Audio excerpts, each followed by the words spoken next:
Hello, कैसे हैं आप लोग? आई होप सभी बहुत अच्छे होंगे। चलिए फिर से स्टार्ट करते हैं डिफरेंशिएबिलिटी को, मतलब कंटिन्यू करते हैं। फिर से क्या स्टार्ट करना, वो तो स्टार्ट हो ही गया था आपका, मतलब उसी टॉपिक को कंटिन्यू करते हैं। और डिफरेंशिएबिलिटी में मैंने आपको ग्राफिकली बता ही दिया था कि डिफरेंशिएबिलिटी कैसे पता करते हैं। और न्यूमेरिकली ही भी मैंने किसी पॉइंट पर डिफरेंशिएबिलिटी को चेक करना आपको बता दिया था कि किसी भी पॉइंट पर डिफरेंशिएबिलिटी को चेक कैसे किया जाता है। ठीक है, बहुत सारे शायद मैंने एक दो एग्जाम्पल भी आपको करवाए थे और कुछ मैंने बेसिक थ्योरी भी आपके साथ डिस्कस की थी। ठीक है, तो थोड़ा सा मैं रिपीट कर देता हूँ कुछ चीज़ों को। जैसे मान लीजिए कोई फंक्शन था आपका y equal to f x कोई फंक्शन है और x इक्वल टू ए पर अगर मैंने डिफरेंशिएबिलिटी की बात की तो मैंने आपको बोला था कि x इक्वल टू ए पर डिफरेंशिएबिलिटी के लिए हम लोग राइट हैंड डेरिवेटिव निकालते हैं और लेफ्ट हैंड डेरिवेटिव और राइट हैंड डेरिवेटिव को फाइंड आउट करते हैं।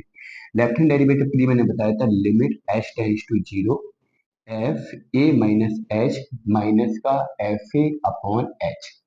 और राइट हैंड के लिए क्या बताया था मैंने, जो एच है उसको पॉजिटिव कर देंगे तो limit h tends to zero f a plus का एच माइनस का एफ ए अपॉन एच।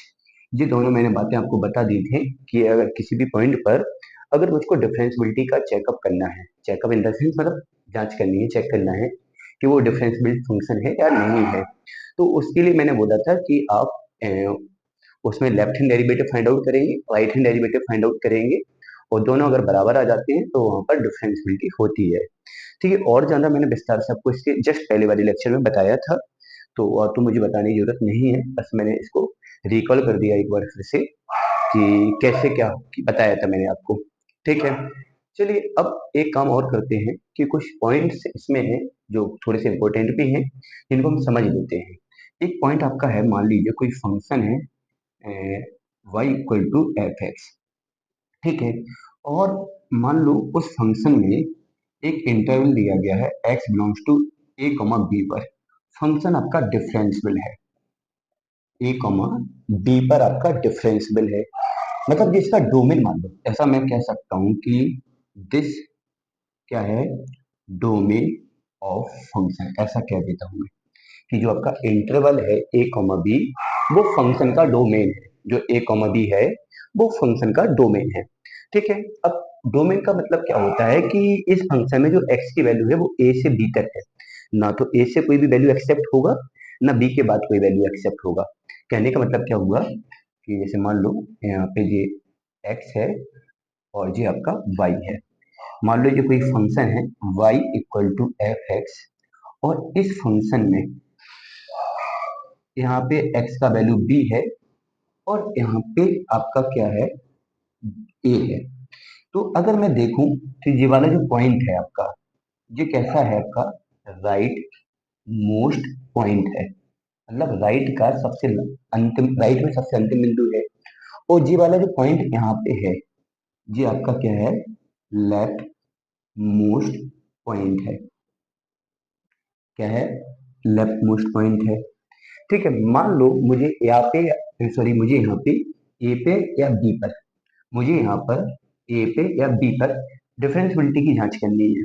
तो मैंने क्या बोला था कि जब डिफरेंशिएबिलिटी की जांच करते हैं तो जिस पॉइंट पर हमें डिफरेंशिएबिलिटी की जांच करनी होती है उसके लेफ्ट में और राइट में हम लोग फंक्शन में डेरिवेटिव फाइंड आउट करते हैं, लेफ्ट हैंड डेरिवेटिव और राइट हैंड डेरिवेटिव। और अगर दोनों बराबर आ जाते हैं तो वहां पे फंक्शन डिफरेंशिएबल हो जाता है। लेकिन अगर मैं सपोज करूँ बी पे बात करता हूँ, बी फंक्शन का सबसे राइट मोस्ट पॉइंट है। राइट मोस्ट पॉइंट का मतलब हुआ कि सबसे राइट में, राइट का सबसे अंतिम बिंदु है, और जो ए है वो लेफ्ट का सबसे अंतिम बिंदु है। ठीक है, ये भी शायद आपके सिलेबस में इतना डीप नहीं आएगा, लेकिन फिर भी मैंने डिस्कस कर दिया तो मैं इसको खत्म ही करूंगा। तो जो बी है वो सबसे राइट मोस्ट पॉइंट है और ए जो है सबसे लेफ्ट मोस्ट पॉइंट है। अब मान लो ए से बी तक हमें ये गिवन है कि ए से बी तक फंक्शन कैसा है आपका, डिफरेंशिएबल है। ए से बी तक फंक्शन कैसा है, डिफरेंशिएबल है।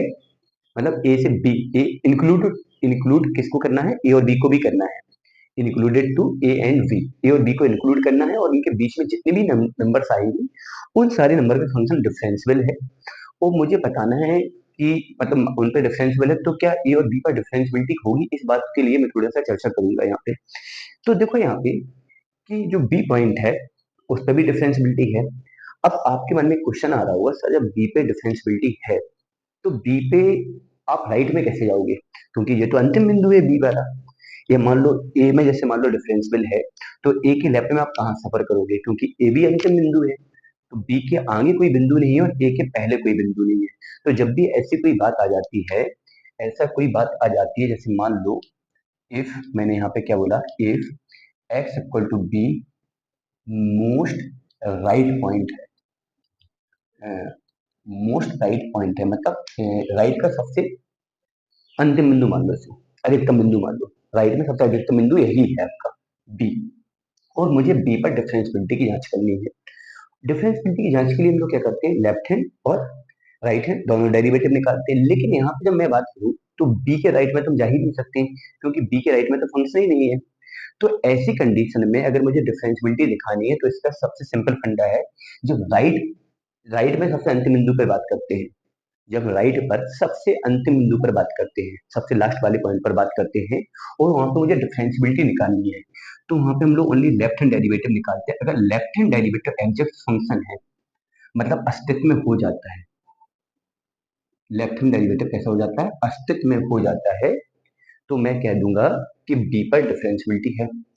अब मान लो अगर मैं यहाँ बोलूँ if x equal to a most left point, most left point, अब ये लेफ्ट का सबसे, मतलब लेफ्ट का सबसे अंतिम बिंदु है, लेफ्ट में सबसे अंतिम बिंदु है।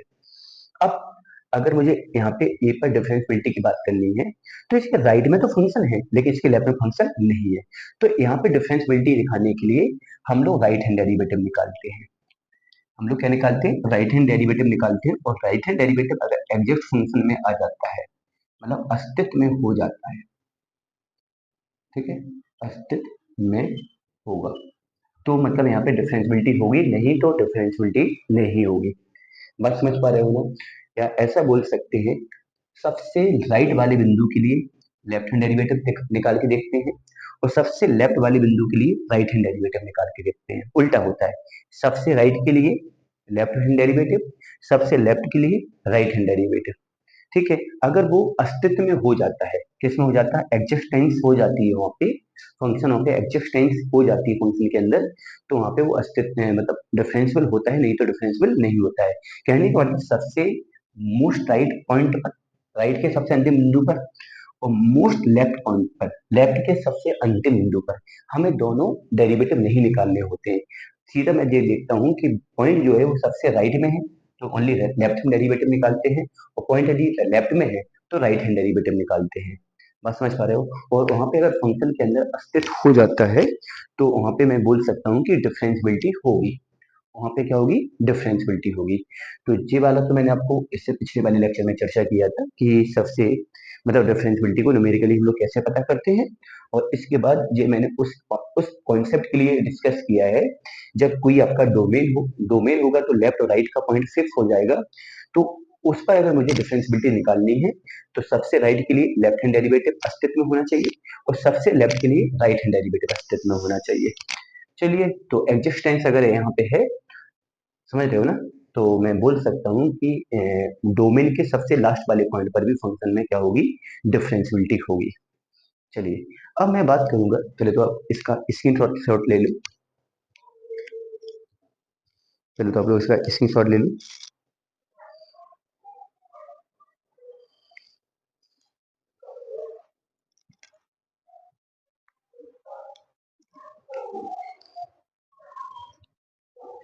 अच्छा, अब कुछ इंपॉर्टेंट पॉइंट हैं जो मैं आपके साथ डिस्कस करूंगा, ठीक है, जिन पॉइंट को आप डिस्कशन समझ, मैं तो इसको इसे डिस्कस करूंगा।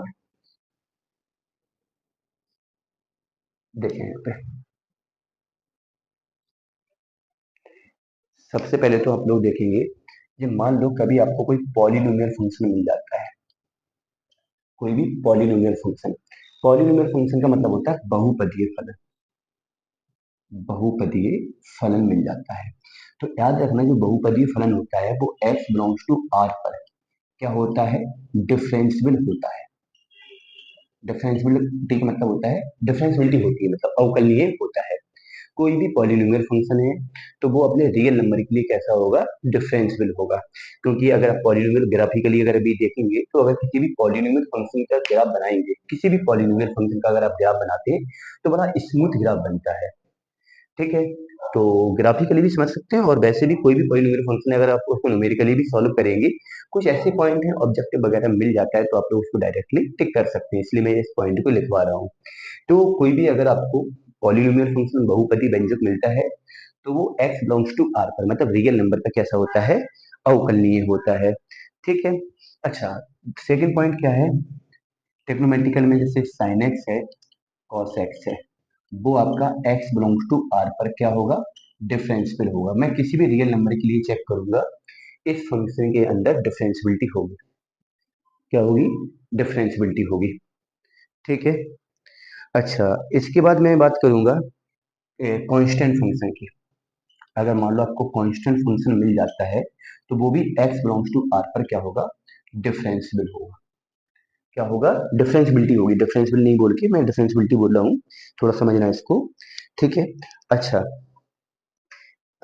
इस लाइन को मैं ऐसा भी बोल सकता हूँ, इस लाइन को जिसको मैंने ट्रिग्नोमेट्रिक फंक्शन बोला है, all trigonometric function are differential function, मतलब अवकलनीय फलन होंगे। कैसे फलन होंगे, अवकलनीय फलन होंगे। कहाँ पे, फोर डोमेन, वो अपने डोमेन में, डोमेन को हिंदी में क्या बोलते हैं, प्रांत, डोमेन में क्या होंगे, डिफरेंशियल फंक्शन होंगे। अब जिनको डोमेन भी नहीं पता है तो क्लास 11th की बुक उठाएंगे आप लोग, और उसमें डोमेन का पूरा टेबल दिया गया ट्रिग्नोमेट्रिकल फंक्शन का। एंड यहाँ पे मैं एक बात और बोल सकता हूँ, इनवर्स ट्रिग्नोमेट्रिकल फंक्शन का, इनवर्स ट्रिग्नोमेट्रिकल फंक्शन का। तो मैंने क्या बोला, चाहे ट्रिग्नोमेट्रिकल फंक्शन हो चाहे इनवर्स ट्रिग्नोमेट्रिकल फंक्शन हो, वो अपने डोमेन में, अपने डोमेन में क्या होगा आपका, डिफरेंशियबिलिटी होगी। उसके डोमेन में उसके अंदर क्या होगी, डिफरेंशियबिलिटी होगी। ठीक है, चलिए देखो यहाँ पे, अच्छा मैंने आपको उसमें किसमें कॉन्टिन्यूटी में रूल बताया था कि जैसे मान लो एक फंक्शन है आपका एफ एक्स और एक फंक्शन है आपका जी एक्स। मान लो x इक्वल टू ए पर क्या है, डिफरेंशियबिलिटी है दोनों फंक्शन के अंदर, दोनों फंक्शन के अंदर क्या है, डिफरेंशियबिलिटी है। कोई दो फंक्शन है एफ ए और एफ बी, सॉरी जी, एफ एक्स और जी एक्स, एफ एक्स और जी एक्स, और मैंने बोला किसी पॉइंट x इक्वल टू ए पर, किसी पॉइंट x इक्वल टू ए पर डिफरेंशियबिलिटी है।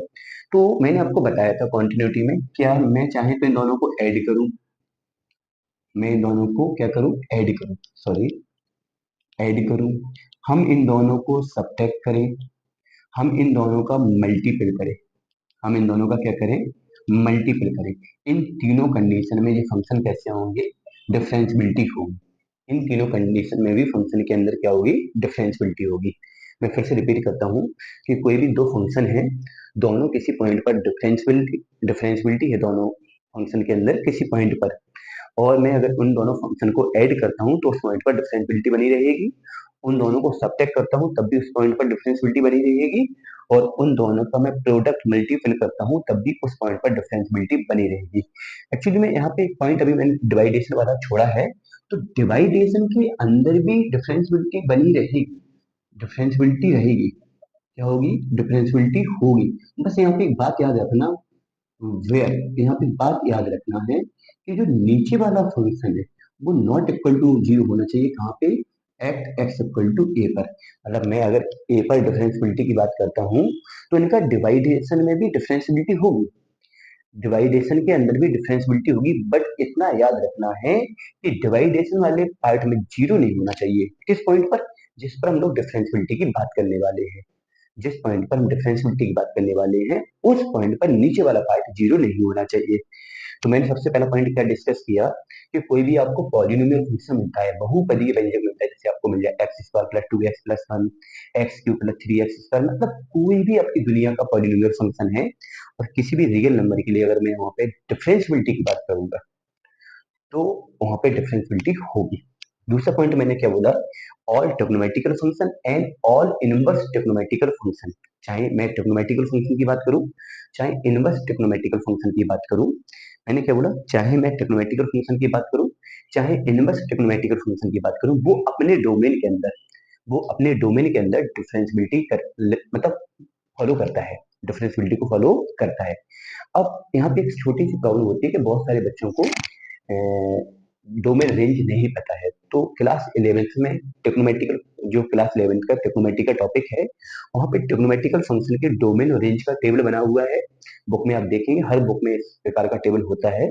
और जो आपका इनवर्स टेक्नोमेटिकल फंक्शन है, उसमें इनवर्स टेक्नोमेटिकल फंक्शन का डोमेन और रेंज का टेबल बना हुआ है। तो जिनको डोमेन रेंज के टेबल नहीं पता, तो वो वहां पे जाके अपने उस टेबल को देख सकते हैं, उनको एक बार लिख लेंगे, एक बार उसको पढ़ लेंगे, तो आपको चीजें दिमाग में सेट हो जाएंगी।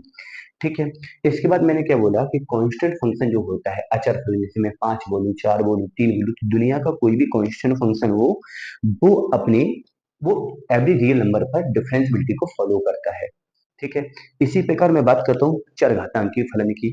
चरघातांकी फलन, जैसे कि मैं बोलूं e की पावर x, मैं बोलूं a की पावर x, ये कैसे फंक्शन है, एक्सपोनेंशियल फंक्शन है। और यहाँ पे a की पावर x में से एक चीज याद रखना कि जो a होता है वो 0 से बड़ा दिया हुआ है। तो ये दोनों चरघातांकीय फलन है। कैसे फलन है, चरघातांकीय फलन। इसको इंग्लिश में बोला जाता है एक्सपोनेंशियल फंक्शन। तो every exponential function are differential function, are differential function on x belongs to r। तो मैं बोल सकता हूँ x बिलोंग्स टू r पर क्या होगा, डिफरेंशियबिलिटी होगी। क्या होगी, डिफरेंशियबिलिटी होगी। x बिलोंग्स टू r पर क्या होगी, डिफरेंशियबिलिटी होगी। चलिए, और भी देख सकता हूँ मैं कि logarithm function, logarithm function, logarithm को हिंदी में बोला जाता है लघुगणक। कोई भी लघुगणकीय फलन है, लॉगरिथम फंक्शन है, तो ये भी अपने डोमेन पर, कहाँ पर, अपने डोमेन पर क्या होता है, अवकलनीय होता है, अवकलनीय होता है। क्या होता है, अवकलनीय होता है। चलिए आगे बढ़ेंगे और पॉइंट देखेंगे। एक पॉइंट आपको लोग इसको ये बिल्कुल अच्छे से तैयार कर लो, इस वाले पॉइंट को। अगर एफ एक्स डिफरेंशियबिलिटी है, एफ एक्स में क्या है, डिफरेंशियबिलिटी है, एफ एक्स में डिफरेंशियबिलिटी है, तो कॉन्टिन्यूटी भी होगी, कॉन्टिन्यूटी भी होगी। ये बात 100% आपकी ऑलवेज फॉलो होती है। अगर किसी फंक्शन के अंदर क्या है, किसी पॉइंट पर डिफरेंशियबिलिटी है, तो उस पॉइंट पर 100% कॉन्टिन्यूटी होती है। अच्छा, एक चीज यहाँ पे और समझने वाली है, यहाँ पे एक चीज और समझने वाली है क्या, कि मान लो कि एफ एक्स में क्या है, कॉन्टिन्यूटी है, तो may be, may be differentiability हो, मे बी डिफरेंशियबिलिटी हो। फिर यहाँ पे मे बी का कंडीशन हो जाता है कि कॉन्टिन्यूटी के बाद डिफरेंशियल होना हो भी सकता है और नहीं भी हो सकता है, लेकिन डिफरेंशियबिलिटी अगर कहीं है तो वहां पे 100% कॉन्टिन्यूटी होगी। ठीक है। अच्छा, एक चीज और समझना है, मैं एक पॉइंट और बताने वाला हूँ यहाँ पे। एग्जिस्टेंस फंक्शन, मतलब फंक्शन अस्तित्व में ही, कॉन्टिन्यूटी, कॉन्टिन्यूस फंक्शन, और डिफरेंशियबिलिटी फंक्शन के अंदर, इन तीन चीजों पे मैं डिस्कस करने वाला हूँ। इन तीन पॉइंट पर हम डिस्कस करने वाले हैं। बहुत गौर से समझना है आपको, बहुत गौर से, बहुत गौर से समझना है। फंक्शन में एग्जिस्टेंस है, अस्तित्व में हो, फंक्शन सतत हो, फंक्शन अवकलनीय हो, ये तीन बातों की मैं चर्चा करने वाला हूँ। फलन का अस्तित्व में होना, फलन का सतत होना, और फलन का अवकलनीय होना। इस पॉइंट को बहुत गौर से समझना कि मान लो अगर कोई फलन अस्तित्व में है, तो मे बी, क्या बोला मैंने, मे बी वो कॉन्टिन्यूस हो, मतलब कॉन्टिन्यूस हो भी सकता है और नहीं भी हो सकता है। अगर आपको किसी फंक्शन में कॉन्टिन्यूटी पता है, तो मे बी उसमें डिफरेंशियबिलिटी हो। मान लो किसी फंक्शन में आपका अस्तित्व पता है, और अस्तित्व से डिफरेंशियबिलिटी के बारे में पता करना भी आपका कैसा होता है, मे बी होता है, हो भी सकता है, नहीं हो सकता। अभी थोड़ा सा कंफ्यूज हो गए होगे। मैंने क्या बोला, अगर कोई फंक्शन अस्तित्व में है, तो हो सकता है कि वो अवकलनीय हो सकता है वो सतत अगर कोई फंक्शन अस्तित्व में है, तो हो सकता है वो कॉन्टिन्यूस हो सकता है वहां पे डिफरेंशियबिलिटी हो सकता में हम दोनों चीजों को देखते हैं, हो भी सकता और नहीं भी हो सकता। ठीक है। अच्छा, मान लो किसी फंक्शन के अंदर कॉन्टिन्यूटी है, किसी फंक्शन के अंदर क्या है, कॉन्टिन्यूटी है, किसी फंक्शन के अंदर क्या है, कॉन्टिन्यूटी। तो श्योर मैं बोलूंगा कि उसमें अस्तित्व जरूर होगा, एग्जिस्टेंस जरूर होगा फंक्शन के अंदर। मान लो कोई फंक्शन में डिफरेंशियबिलिटी है, तो 100% यहाँ पे 100% श्योर कॉन्टिन्यूटी होगी।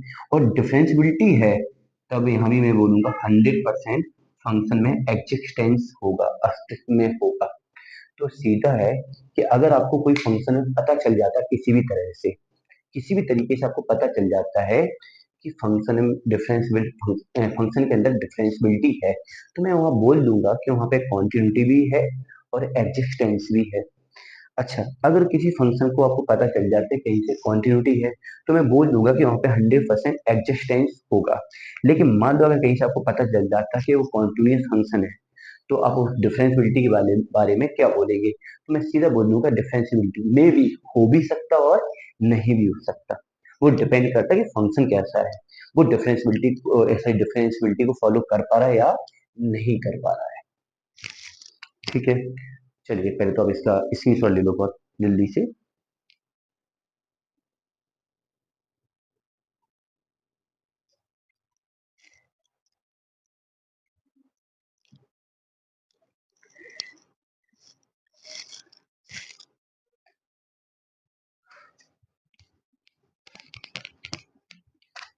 मान लो कभी आपको मॉड्यूलस फंक्शन दिख जाता है, क्योंकि दो क्वेश्चन आपके में सिलेबस में मॉड्यूलस फंक्शन के हैं। तो अगर आपको कभी मॉड्यूलस फंक्शन दिख जाता है, मान लो f x equal to mod x minus a, ये आपका मॉड्यूलस फंक्शन है। मॉड्यूलस फंक्शन मतलब मॉड में कोई फलन है। अगर मैं यहाँ पे डिफरेंशियबिलिटी की बात करूँ, डिफरेंशियबिलिटी की बात करूँ, बात समझना गौर से। तो अगर मैं यहाँ पे डिफरेंशियबिलिटी की बात करता हूँ, तो याद रखना है कि जो मॉड्यूलर फंक्शन होता है, वो मॉड्यूलर जो फंक्शन है वो जिस पॉइंट पर उसका वैल्यू जीरो हो रहा हो, वैल्यू क्या हो रहा हो, जीरो। जैसे इस मॉड्यूलर फंक्शन का वैल्यू जीरो कब होगा? जब मैं एक्स का वैल्यू ए डालूंगा, एक्स का वैल्यू क्या डालूंगा, ए डालूंगा, तो ये जीरो हो जाएगा।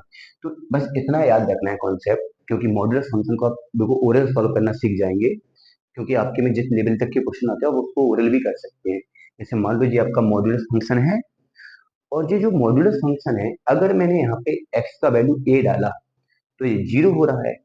तो मैं बोल सकता हूँ कि मॉड्यूलस फंक्शन जिस वैल्यू पर जीरो हो जाए, जो भी वैल्यू उस मॉड्यूलस फंक्शन को सेटिस्फाई कर जाए, सेटिस्फाई करने का मतलब वहां पे अगर वो वैल्यू डालने पर वो अंदर वाला फंक्शन जीरो हो जाता है, मॉड्यूलस वाला फंक्शन जीरो हो जाता है, तो मैं वहां पे बोल सकता हूँ कि वहां पे फंक्शन के अंदर डिस नॉन डिफरेंशियबिलिटी होगी। तो मैं कह सकता हूँ कि एक्स इक्वल टू ए पर फंक्शन कैसा होगा, नॉन डिफरेंशियबल होगा या नॉन डिफरेंशियबिलिटी होगी। तो बेटा मॉडुलस फंक्शन नॉन डिफरेंशियबल किस पॉइंट पर होता है? जहां पर वो जीरो बन रहा हो, जहां पर वो क्या बन रहा हो, जीरो बन रहा हो। अच्छा, जहां पर जीरो बन रहा हो वहां पे तो नॉन डिफरेंशियबल होता है। इसके अलावा मतलब x belongs to R minus के, मतलब रियल में से किसको छोड़ दो, ए को छोड़ दो, क्योंकि ए का तो नॉन डिफरेंशियबल है। तो रियल में से अगर ए को छोड़ दिया जाए, तो फिर ऑलवेज क्या होगा इसका, ये ऑलवेज क्या होगा आपका, ऑलवेज डिफरेंशियबल होगा, ऑलवेज डिफरेंशियबल होगा। तो एक बात हमेशा इतना समझ के रहना कि अगर कोई भी मॉड्यूलस फंक्शन है, कोई भी मॉड्यूलस फंक्शन है, तो वो उस पॉइंट पर डिफरेंशियबल कभी नहीं होगा जहां पर वो जीरो हो रहा हो। तो जैसे ये कहाँ पे जीरो हो रहा है, एक्स का वैल्यू अगर ए डालोगे तो ये जीरो हो रहा है, तो यहाँ पे डिफरेंशियबिलिटी बिल्कुल नहीं होगी, यहाँ पे डिफरेंशियबिलिटी बिल्कुल नहीं होगी। लेकिन ए को छोड़कर बाकी किसी भी पॉइंट पर अगर मैं चेक करूंगा, तो यहाँ पे डिफरेंशियबिलिटी होगी। जिसमें एग्जाम्पल के तौर पे आपसे बोलूं कि कोई फंक्शन है f x equal to x minus seven, मैं बोलूँ किस फंक्शन पे डिफरेंशियबल नहीं है, तो एक्स इक्वल टू सेवन पर डिफरेंशियबल नहीं है। क्यों नहीं है एक्स इक्वल टू सेवन पर डिफरेंशियबल? कि अगर मैं एक्स की वैल्यू सेवन डालूंगा, तो ये मॉड्यूलस फंक्शन आपका जीरो हो रहा है। ठीक है, ग्राफिकली भी आप अगर जिसको मॉड का ग्राफ बनाना आता है तो वो ग्राफिकली भी देख सकता है। ठीक है, मान लो कोई फंक्शन आपके पास है एफ एक्स इक्वल टू कितना है, मॉड एक्स। अब मैं बोलूं क्या ये डिफरेंशियबल है? बिल्कुल नहीं है। हमेशा तो डिफरेंशियल नहीं है, और डिफरेंशियल कहाँ नहीं है, एक्स इक्वल टू जीरो पर डिफरेंशियल नहीं है या डिफरेंशियबिलिटी नहीं है, एक्स इक्वल टू जीरो पर डिफरेंशियबिलिटी नहीं है। लेकिन अगर मैं यहाँ पे जीरो के अलावा, अगर मैं यहाँ पे जीरो के अलावा बाकी किसी भी पॉइंट का इनपुट करता हूँ, बाकी किसी भी और पॉइंट पर मैं चेक करता हूँ, तो यहाँ पे डिफरेंशियबिलिटी होगी, यहाँ पे क्या होगी, डिफरेंशियबिलिटी होगी। समझना गौर से। अच्छा, मैं कहूँ कभी अभी एग्जाम्पल दूँ आपको, ई टू पावर मॉड एक्स। अभी मैंने आपसे एक पॉइंट डिस्कस किया कि जो एक्सपोनेंशियल फंक्शन होते हैं, चर घातांकीय फलन होते हैं, वो ऑलवेज कैसे होते हैं, ऑलवेज कैसे होते हैं, डिफरेंशियल फंक्शन होते हैं। लेकिन ई की पावर जो मॉड एक्स है, अब यहाँ पे मॉड आ गया है, तो मॉड आ गया तो थोड़ी चीजें बदलेंगी, बदलेंगी इन द सेंस कि मॉड को ब्रेक करके ही मैं इसकी डिफरेंशियबिलिटी पे चर्चा कर सकता हूँ। और यहाँ पे जो मॉड आया है, मॉड आया है, तो इस वाले पोर्शन की अगर मैं बात करूं तो मैं बोलूंगा at x equal to zero mod x is non differential function, non differential function. ऐसा मैंने क्यों बोला, क्योंकि मॉड्यूलस फंक्शन कभी भी उस पॉइंट पर डिफरेंशियल नहीं हो सकता है जिस पॉइंट पर वो जीरो बन रहा हो, जिस पॉइंट पर वो क्या बन रहा हो, जीरो बन रहा हो। तो अब ये x इक्वल टू जीरो पर नॉन डिफरेंशियल है, तो अब e की पावर नॉन डिफरेंशियल, इसका मतलब मैं बोल सकता हूँ कि ये पूरा का पूरा फंक्शन जो है e to power mod x है, वह x इक्वल टू जीरो पर कौन सा फंक्शन है, नॉन डिफरेंशियल फंक्शन है, नॉन डिफरेंशियल फंक्शन है। ठीक है। चलिए, ये तो मैंने आपके साथ थोड़ा सा बेसिक डिस्कस कर लिया है, मॉड को भी मैंने डिस्कस कर लिया है, थोड़ा थोड़ा पढ़ेंगे आप लोग तो चीजें आपकी क्लियर अपने आप हो जाएंगी। ठीक है। और एक चीज याद रखना है, सारे के सारे टॉपिक्स को जब भी आप पढ़ें तो एक बार आप लोग पेन कॉपी साथ में लेके बैठें, जितना मैं पढ़ाता हूँ उतना नोट बनाते जाएं। उसके बाद हो सकता है कि साथ में नोट बनाओगे तो चीजें थोड़ी सी स्किप भी होंगी, तो उसके बाद जब एक बार आप नोट बना के लिख लेंगे, और इसके बाद दोबारा आप उसी वीडियो को दोबारा से आप रिप्ले करके देखेंगे, दोबारा से चेक मतलब उसको सुनेंगे देखेंगे, तो वो चीजें फिर आपके दिमाग में सेट हो जाएंगी। तो एक बार उन सारी चीजों को आप अपनी कॉपी पे लिख के जरूर, जितनी चीजें मैं बताता हूँ यहाँ पे। ठीक है। चलिए, मैं बात करने वाला हूँ एक्सरसाइज की। तो एक्सरसाइज कौन सी है, थोड़ा बुक खोल लें हम।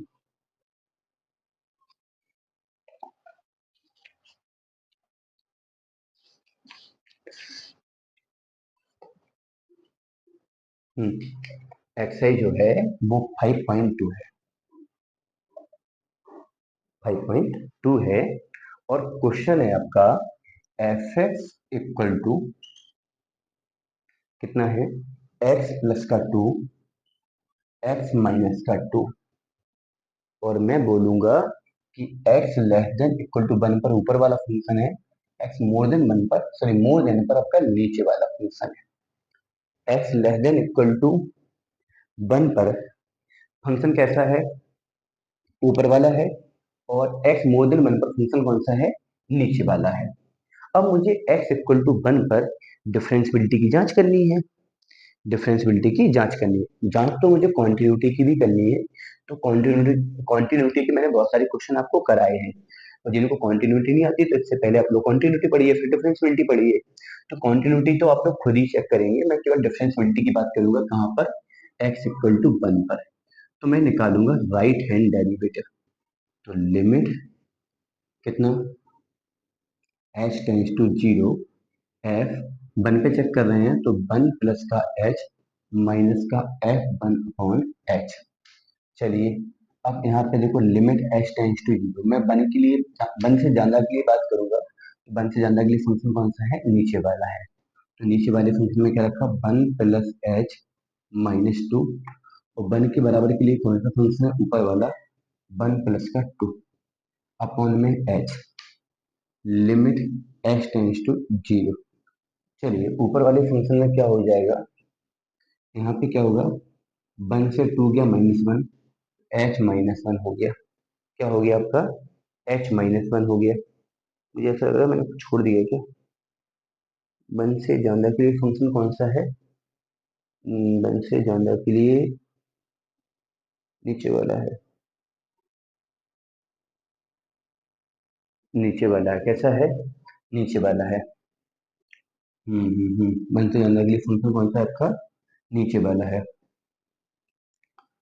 जानने के लिए। तो यहाँ पे हो जाएगा वन, 1 + h - 2, h-1 बचा, यहाँ -3 बचा, और यहाँ पे क्या हो गया, h है। तो मैं यहाँ पे बोल सकता हूँ लिमिट h टेंड्स टू 0 और कितना, h-4/h। अब बेटा इसको मैं कितना भी सॉल्व करूंगा, अपॉन वाला पोर्शन इस वैल्यू पर कितना हो रहा है, 0, ऊपर वाला पोर्शन कितना हो रहा है, -4। तो मैं बोल सकता हूँ कि मैं इसको बोल सकता हूँ नॉट डिफाइंड। मैं इसको क्या बोलूंगा, नॉट डिफाइंड एट x = 0। मैं बोल सकता हूँ कि x = 0 पर फंक्शन कैसा है, नॉट डिफाइंड है। x = 0 पर फंक्शन कैसा है, नॉट डिफाइंड है। और जहाँ पे फंक्शन नॉट डिफाइंड हो जाता है, मतलब उसमें जो आपका डेरिवेटिव है, लेफ्ट हैंड डेरिवेटिव या right hand derivative does not existence हो जाता है, मतलब वो किसी नंबर का फाइनाइट नहीं बन पाता है, किसी भी वैल्यू पर फाइनाइट नहीं बन पाता है उसका डेरिवेटिव, जैसे लेफ्ट हैंड डेरिवेटिव हो या राइट हैंड डेरिवेटिव, वो अगर किसी वैल्यू पर फाइनाइट नहीं बन पाता है तो मैं बोल दूंगा कि वो अवकलनीय नहीं होगा। तो इस क्वेश्चन को तो आगे करना ही नहीं है, क्योंकि आपको इसको शुरुआत में ही, जैसे ही मैंने राइट हैंड डेरिवेटिव निकाला, और राइट हैंड डेरिवेटिव जैसे ही मैंने निकाला, राइट हैंड डेरिवेटिव मैंने जैसे ही निकाला और मुझे पता चल गया कि फंक्शन तो कैसा है, नॉट डिफाइन है। और जब फंक्शन नॉट डिफाइन हो जाता है तो वहां पे ना तो सही सतत होता है, सही सतत को छोड़, खैर मैं आगे पढ़ूंगा। तो फंक्शन यहाँ पे क्या है आपका, अवकलनीय नहीं होगा। क्यों नहीं होगा अवकलनीय, कि फंक्शन एच, तो मैंने जब बन के लिए लेफ्ट हैंड डेरिवेटिव या राइट हैंड डेरिवेटिव निकाला तो वो कैसा आ गया, जैसे मैंने राइट हैंड डेरिवेटिव निकाला वो नॉट डिफाइन आ गया, इसलिए वो वहां पे अवकलनीय नहीं है। और सतत के लिए मैंने क्या बोला, तो सतत के मैंने बहुत सारे क्वेश्चन आपको करा रखे हैं कि फंक्शन कब सतत होता है, कब सतत नहीं होता है। तो सतत वाला क्वेश्चन तो मैं नहीं कराऊंगा, नहीं कराऊंगा, आप लोग उसको खुद ही करेंगे। आप लोग इतने होशियार हैं कि सतत वाला क्वेश्चन कर सकते हैं। चलिए एक आध एग्जाम्पल हम लोग और देख लेते हैं अपनी मर्जी से।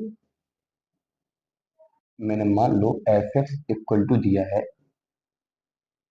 कितना, x² + 1, और मैं बोलूं x = 2 पर, x = 2 पर मुझे यहाँ पे डिफरेंशियबिलिटी चेक करनी है, डिफरेंशियबिलिटी चेक करनी है। अगर थोड़ा भी आपने समझदारी से लेक्चर देखा है तो आपको साफ समझ में आ रहा है कि ये फंक्शन बहुपदीय व्यंजक है, और बहुपदीय व्यंजक प्रत्येक रियल नंबर के लिए कैसा होता है, अवकलनीय होता है। लेकिन फिर भी हमें चेक करना है, तो मैं निकालूंगा राइट हैंड डेरिवेटिव। इसमें एक ही फंक्शन है तो वही कम के लिए, वही ज्यादा के लिए, वही सभी के लिए अप्लाई करेंगे। तो लिमिट h → 0, f कितना हो जाएगा, 2 प्लस का h माइनस का f2 अपॉन कितना आपका h, लिमिट h → 0। चलिए 2 प्लस एच, यहाँ पे 2 प्लस एच रखेंगे तो 2 प्लस एच का होल स्क्वायर, और +1। चलिए अब F2 निकालेंगे, तो जब मैं यहाँ 2 डालूंगा, सॉरी यहाँ +1 है, जब मैं यहाँ 2 डालूंगा तो ये 5 हो जाएगा, अपॉन कितना है h। तो लिमिट h → 0, होल स्क्वायर तोड़ेंगे तो 4 प्लस h² + 2h +1 माइनस का 5/h। 4 और 1 5, 5 से 5 कैंसिल। तो लिमिट h → 0, ऊपर h कॉमन आया तो h प्लस का 2/h, h से h कैंसिल हुआ, फाइनली कितना आ गया, 2 आ गया। तो जो इसका राइट हैंड डेरिवेटिव है वो 2 आया। अब इसी प्रकार मैं निकालूंगा left hand derivative. Left hand derivative हमेशा क्या होगा, limit h → 0, f2 minus h minus का f2/h। चलिए मैंने क्या बोला कि यहाँ पे फंक्शन एक ही है, तो वही कम के लिए यूज होगा, वही ज्यादा के लिए होगा, वही मेन वैल्यू के लिए होगा। जैसे मैंने 2 पे चेक किया तो f2 के लिए भी वही वाला फंक्शन होगा। तो 2 माइनस एच पर, 2 - h पर अगर मैं फंक्शन को सॉल्व करूं तो x के स्थान पे क्या आ जाएगा, 2 - h का स्क्वायर +1। 2 के लिए क्या हो जाएगा, 2 का स्क्वायर 4 और 1 5, अपॉन में -h, लेफ्ट हैंड में माइनस आता, सॉरी लेफ्ट हैंड में क्या आता है, माइनस आता है। तो मैं बोल सकता हूँ limit h tends to zero. अगर मैं ऊपर वाले फंक्शन को सॉल्व करता हूँ तो देखो 2 के स्क्वायर में 4 आएगा, 4 और 1 5, 5 से 5 कैंसिल हो जाएगा। तो ऊपर वाला फंक्शन बचेगा एक्स स्क्वायर माइनस का 4h, माइनस का कितना बचेगा आपका 4h। यहाँ भी बेटा थोड़ा सा होल स्क्वायर तोड़ोगे तो 4 आएगा, क्या आएगा 4 आएगा। ठीक है, तो यहाँ पे भी कितना रहेगा 4 रहेगा, तो यहाँ भी कितना बचेगा आपका 4 बचेगा। ठीक है, थोड़ा सा गलती हो गई इस होल स्क्वायर को तोड़ने में। चलिए, तो इसका होल स्क्वायर तोड़ा एच स्क्वायर, ए माइनस बी का होल स्क्वायर क्या हो जाएगा ए स्क्वायर। तो 2 का स्क्वायर हो जाएगा 4 प्लस का एच स्क्वायर माइनस 4h, और यहाँ पे +1 है, यहाँ पे -5 है, अपॉन में कितना है -h। क्लियर है, तो 1 से 1 कैंसिल हो गया और 5 से 5 कैंसिल हो गया, 4 1 5, 5 से 5 कैंसिल हो गया। चलिए, ऊपर कितना बचा आपका limit h tends to zero, ऊपर वाले पोर्शन से h कॉमन आया तो h माइनस 4 अपॉन माइनस एच, एच से h कैंसिल। जब मैं यहाँ जीरो डालूंगा तो h माइनस जीरो -4 -1 1 हो जाएगा। तो मैंने चेक किया कि ये डिफरेंशियल फंक्शन, सॉरी, ये पॉलिनोमियल फंक्शन था वो कैसा आ गया, डिफरेंशियल आ गया नहीं आ गया। और मैंने वैसे भी ओरल बोल दिया है कि कोई भी आपको पॉलिनोमियल फंक्शन दिखता है तो वो हमेशा डिफरेंशियल फंक्शन होगा। ठीक है, तो ये मैंने पॉलिनोमियल का एग्जाम्पल भी दे दिया। जो मैंने एक डायरेक्ट लाइन लिखवाई हुई थी कि all polynomial function at differential कहाँ पे, x any real number, x के किसी भी रियल नंबर पे वो कैसा होगा डिफरेंशियल होगा। ठीक है, ये मैंने पहला सवाल किया। पहले सवाल में मुझे कॉन्टिन्यूटी और डिफरेंशियबिलिटी दोनों को फाइंड आउट करना था। तो पहले सवाल में मैंने क्या किया कि आपकी कॉन्टिन्यूटी के बारे में मैंने डिस्कस नहीं किया। कॉन्टिन्यूटी के बारे में डिस्कस क्यों नहीं किया, क्योंकि कॉन्टिन्यूटी के आप लोगों ने बहुत सारे क्वेश्चन लगाए हुए हैं, तो आप लोग कॉन्टिन्यूटी को आसानी से कर सकते हैं। बात आती है डिफरेंशियबिलिटी की, तो डिफरेंशियबिलिटी को सॉल्व करने के लिए जैसे ही मैंने राइट हैंड डेरिवेटिव निकाला, और राइट हैंड जो डेरिवेटिव है वो कैसा है, अस्तित्व में नहीं है या नॉट डिफाइंड है। और राइट हैंड डेरिवेटिव अगर नॉट डिफाइंड है तो मैं कह सकता हूँ कि यहाँ पे डिफरेंशियबिलिटी नहीं होगी, क्योंकि डिफरेंशियबिलिटी होने के लिए राइट हैंड और लेफ्ट हैंड को बराबर होने के साथ साथ फाइनाइट होना भी जरूरी है। फाइनाइट होना भी कैसा है, जरूरी है। तो यहाँ पे फंक्शन के अंदर डिफरेंशियबिलिटी नहीं होगी, पहले वाले सवाल में नहीं होगी। क्यों नहीं होगी, क्योंकि मैंने जैसे ही लिमिट को निकाला, सॉरी, डेरिवेटिव को निकाला, वो क्या है अस्तित्व में नहीं है। तो आई होप यहाँ तक आप लोग कर सकते हैं। मैंने तो क्वेश्चन अभी स्टार्ट भी नहीं करवाए हैं, केवल पहला क्वेश्चन ही करवाया है। तो नेक्स्ट लेक्चर आपके केवल क्वेश्चन का होगा, उसमें मैं सारे के सारे क्वेश्चन करा दूंगा। चलिए, तो आप लोग यहाँ तक दोनों लेक्चर को, डिफरेंशियबिलिटी के दोनों लेक्चर को एक बार बहुत अच्छे से फिर से देख लें। अगर कोई समस्या आती है तो आप लोग मुझे मुझसे पूछ सकते हैं। चलिए, मिलते हैं नेक्स्ट लेक्चर में डिफरेंशियबिलिटी की एक्सरसाइज के साथ, जिसमें मैं उसके एक्सरसाइज के क्वेश्चन को कराऊंगा। चलिए, मिलते हैं, बाय।